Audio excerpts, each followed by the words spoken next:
Hi అందరికీ ఎలా ఉన్నారు? Welcome back to Abhi Sweety vlogs. ఈరోజు అయితే గురు పౌర్ణిమ కదండి. ముందుగా అయితే అందరికీ గురు పౌర్ణిమ శుభాకాంక్షలు అండి. గురు పౌర్ణమి సందర్భంగా నేనైతే మా దగ్గరలో ఉన్న సాయిబాబా టెంపుల్కి అయితే వచ్చానండి. సో నేనైతే కరెక్ట్ టైంకి రీచ్ అయ్యానండి. అప్పుడే సాయిబాబా పూజ అనేది స్టార్ట్ అయింది. క్రౌడ్ ఎక్కువ ఉండడం వల్ల నేనైతే ముందుకు వెళ్ళలేకపోయాను, వెనకాల ఉండిపోయాను. సాయిబాబా నాకు కనిపించట్లేదని అయితే నేను హ్యాండ్ పైకి పెట్టి ఫోన్లో వీడియో అయితే స్టార్ట్ చేశాను.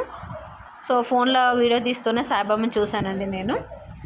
పూజ అయితే జరుగుతుందండి. ఇంకా కొంతమంది అయితే అక్కడ సింగర్స్ లాగా ఉన్నారండి. అంటే భజన చేస్తూ సాయిబాబా సాంగ్స్ అయితే పాడుతున్నారు. హారతి సాంగ్ కానీ సాయిబాబా శ్లోకాలు కానీ అయితే పాడుతున్నారండి. నాకైతే చాలా బాగా నచ్చిందండి వాళ్ళ వాయిస్. యాజ్ ఈజ్ మనం ఎట్లయితే సాయిబాబా సాంగ్స్ వీడియోస్లలో వింటామో అలానే ఉందండి వాళ్ళ వాయిస్ అయితే. నాకు చాలా బాగా నచ్చింది. పూజ జరిగే టైంలో సాయిబాబా శ్లోకాలు అయితే అందరూ చదువుతున్నారండి. ఇక కొద్దిసేపటి తర్వాత అయితే నేను మెల్లగా ముందుకు వెళ్ళిపోయానండి. అందుకే సాయిబాబాని దగ్గర ఉండి వీడియో తీసుకుంటున్నాను. వీడియో అయితే ఎలా లేదండి, నేను కొంచెం వెనకాల ఉన్నా కాబట్టి వీడియో తీసుకోవడానికి కుదిరిందండి. ఈరోజు గురు పూర్ణిమ కదండి, మీకు కూడా సాయిబాబా పూజ చూపిద్దామని చెప్పేసి అనిపించింది. అందుకని వీడియో అనేది తీశాను. రండి మనం అందరం కలిసి అయితే కొద్దిసేపు సాయిబాబా పూజను అయితే చూసేద్దాం.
పూజ అయితే కంప్లీట్ అయిందండి.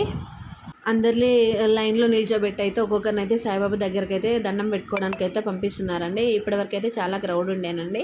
కాకపోతే కొంతమందికి ఓపిక లేక లైన్లో నిలబడే ఓపిక లేక కొంతమంది వెళ్ళిపోయారు. అలాగే కింద అన్నదానం అనేది స్టార్ట్ అయిందండి, అందుకోసమని కొందరు వెళ్ళిపోయారు. నేను కూడా ఇక లైన్లో ఉండి కొద్దిగా సాయిబాబాని దర్శనం చేసుకొని వెళ్ళిపోదామని చెప్పేసి అయితే నిల్చున్నాను. 2 సైడ్స్ నుంచి అయితే లైన్లో నిల్చొని భక్తులు వస్తున్నారండి. పూజారి వాళ్ళు అయితే క్రౌడ్ని అయితే కంట్రోల్ చేస్తూ ఒక్కొక్కరిని అయితే సాయిబాబా దగ్గరికి అయితే పంపిస్తున్నారండి. ఇక దగ్గరికి వెళ్ళే ముందు అయితే వీడియోను ఫొటోస్ అయితే తీయొద్దండి, స్టాప్ చేయాలి ఫోన్ అయితే. సో అందుకని చెప్పేసి ఇంక ఇక్కడ తీసుకున్నాను. నాకైతే ఈ సంవత్సరం గురు పూర్ణిమ అయితే ఇలా జరిగిపోయిందండి. మీకు ఎలా జరిగిందో కామెంట్ చేయండి. అలాగే మీకు ఈ వీడియో కనుక నచ్చినట్లయితే లైక్ చేయండి, షేర్ చేయండి, అలాగే సబ్స్క్రైబ్ చేయండి ఫ్రెండ్స్. ఓం సాయిరామ్.